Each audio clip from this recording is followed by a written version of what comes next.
I'm here tonight to tell you about a father who loved his son and a son who loved his dad. The way this story is going to unfold for you is a little bit different because I want to bring it to now.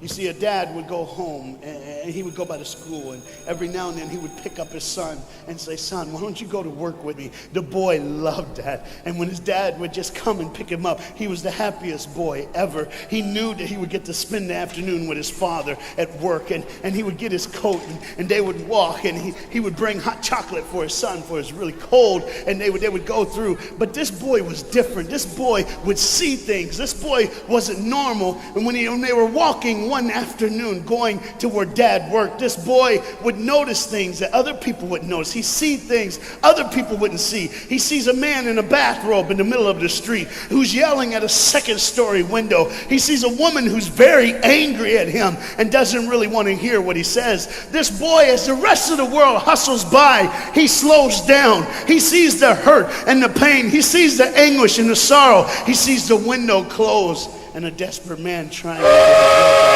What he did doesn't matter. That he hurting is all that matters.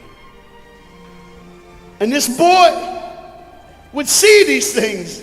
His father rushes and gets him by the hand and says, "Let's go, we'll be late." He would stop and look one more time. Can I stop his pain? Can I stop her hurt? But the boy loved his father. They would go and they would catch the trolley. I think that's what you call it here. We call it a tram. Yeah, I don't know the words, but he would get on there with his dad, and the boy would just notice people. He would look, and that day, one particular, he noticed something as he got on the train.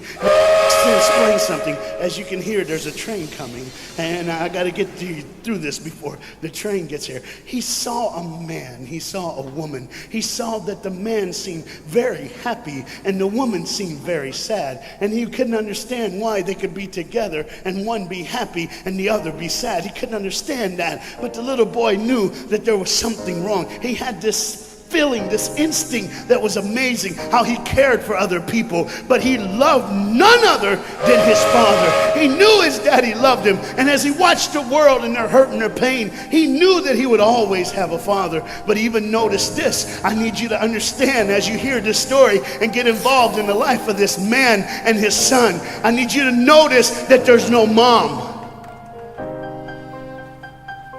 As they walked through the woods, the boy would say to his father, "Dad, what will I do when I grow up? What will I get to do? Will I get a cool job like yours? How will I work?" He said, "I don't know, but I want to change the world. I want to do something great. I want to do something wonderful. I want to help people. I want to do something that could change the lives of anyone. I just want to be that great. I just want to do something good." And as he walked with his dad would say, "Son, you will be great. You will be awesome. You will change the world. Your life is going to be incredible."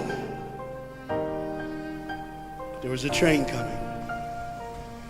There's always a train coming. The train is called life. We're all on the train of life, just riding. Whether we realize the truth or not, whether we realize what's happening or not, we're all on that same train tonight. Only God has saw it fit for us to be in the same room, in the same car, for such a time as this. When they get to the edge of the train track, he could see where his father worked. You see the bridge? That's what his dad did. You see, the bridge was very, very important. Boats needed to come to the harbor to get off their goods so they could make money. But trains were coming with people going from one town to the next. Not many cars in Europe, so they couldn't use a lot of that. So many people, not enough roads, so everybody used that train to get from the town to town to get to work and to get home. And one day the train was coming by. What you have to understand is that boy loved going to work with his dad. He would stay right by the river's edge, and he would do what he loved to do the most. Let me explain that.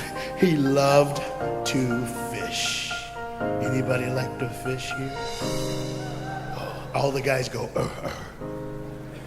The dad looks at his boy and he says, "Son, now remember the rules. You got to stay right here because I can see you from the window right here. Don't get out of the sight of this window because you got to stay there so I know you're safe. Get you something good to eat." But as you can hear, the train's coming. The father's job was cool. I wasn't a preacher, I wouldn't mind doing that. Get to work. Get grease on you. Even if you didn't have to, you just squirt it on you like you feel like you did something. That's what I would do. There was a boat coming in the harbor. Timing is very essential. I'll go ahead and give you the key. The key is this. There's always a light. Everybody say light. Say it again. One more time. There's a light that the train conductor needs to see. If that light is green, he can go. If it's red, he must stop. You see, God has given us road signs in our life that we must read. Lines that tell us to go and lines that tell us to stop. Whether we read those and believe them or not is up to us. That's why some of you have fallen and you cannot get up. But tonight, that's why I'm here.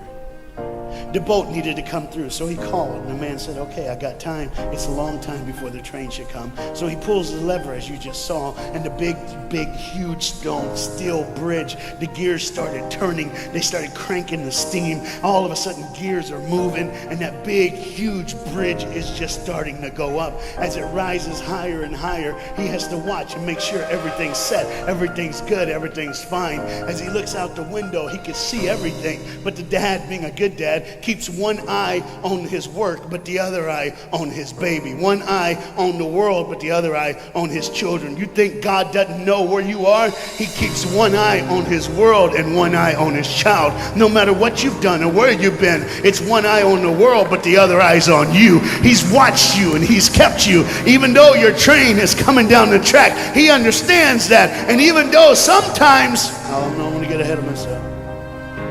See the red light? He didn't see it.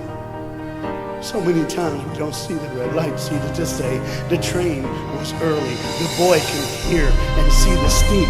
And he looks and says, Daddy, the train. Daddy, the train's early. Daddy, you got it, Daddy. Hey, Daddy, the train.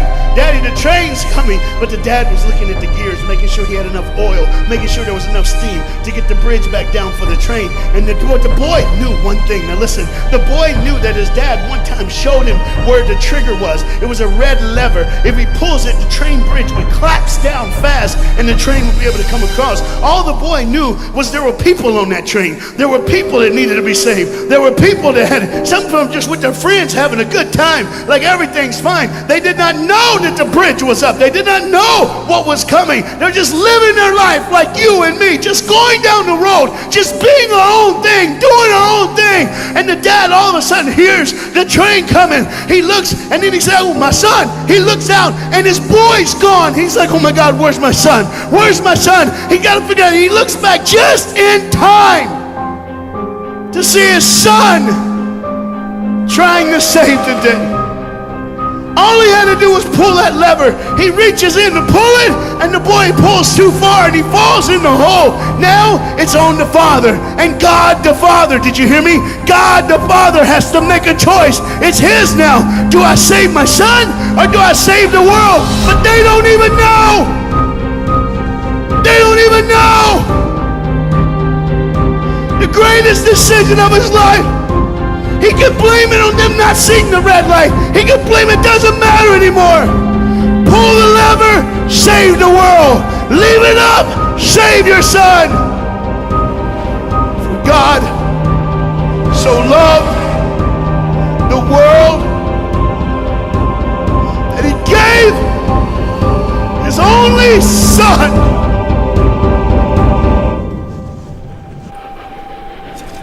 Whosoever believes in him will not perish. 3, 2,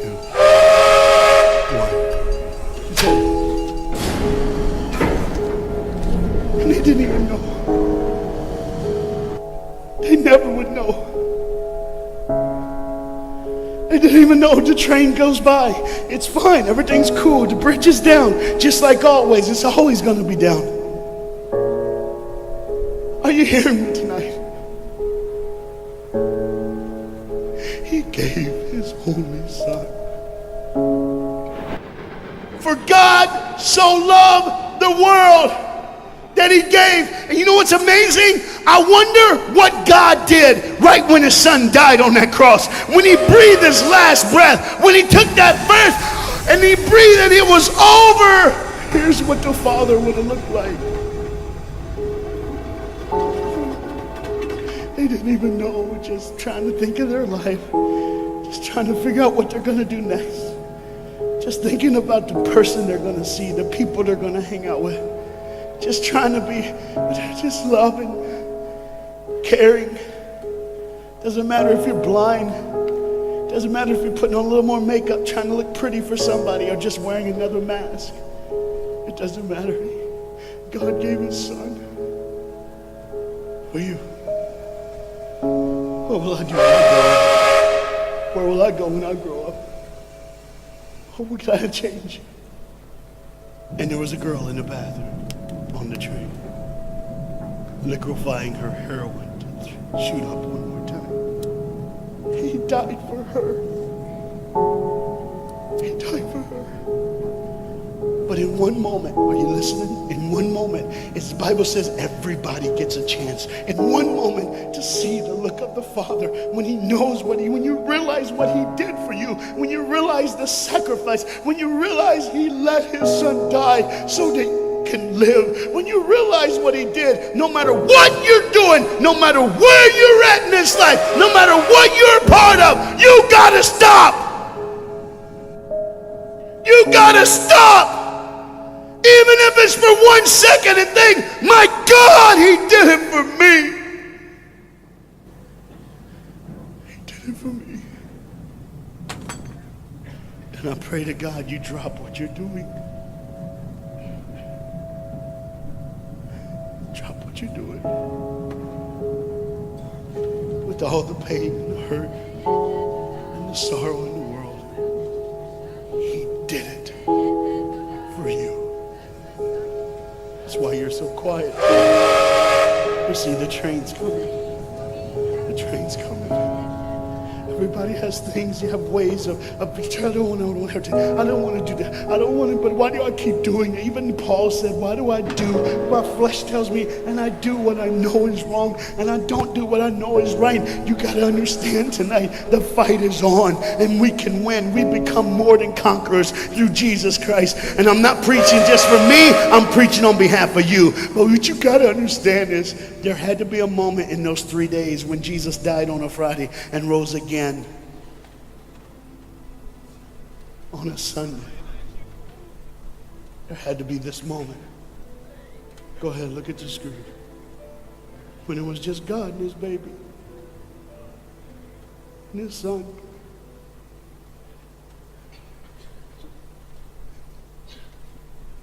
Every sin that's ever been committed in this earth is rolling through your mind right now. I'm here to tell you that as the sun sets in the afternoon, the sun will rise again. And when the sun rises again, you cannot change your past, but you can change your future. You see, it's always a different day. One day someone lives, the next day they die, the next day you wake up and you're still living. You're like, why am I going to live? Why does this have to be my turn? Why can't I? You can just preach. I could have stopped, but I need you to see the whole picture here. You see, because when God the Father gave his only son, when Jesus Christ breathed his last breath and he died, he did it in a way that you can never ever say, you don't know me, you don't understand me, God don't understand my pain, God don't understand my sorrow. You see, that's the very train that boy was on. That's the very train that he was on. And as this dad remembers, look real close. You see the pictures of the people? Bam, there they are. But there's somebody added in the picture, isn't it? Bam, there they are. Do you see who's added in it? In every face of every person, Jesus is in their life. Why? Because when you're the greatest sacrifice, you always end up in everyone's life, no matter where they are, who they are. He did it so that you can say he was there all the time, waiting patiently in line. Jesus Christ was there all the time. And the train keeps going. The train keeps coming. Train keeps moving. People keep living and people keep dying. And God the Father just watches it all. One eye on the world, the other eye on you. Some of you are starting to figure it out. You're like, what is he looking for? Just one girl. Because see, the whole horrible day, God only had his eyes on one person. And it was just a day on the street corner. And he walked by, saw a girl with a baby. And she saw him. Do you get it? Old things are passed away. Behold, all things become new. He did it so that we could live. No matter what the sin, no matter what the pain, no matter what the sorrow, the sacrifice was perfect. It was perfect. And it was for you. And God the Father watches it all unfold. And all he can say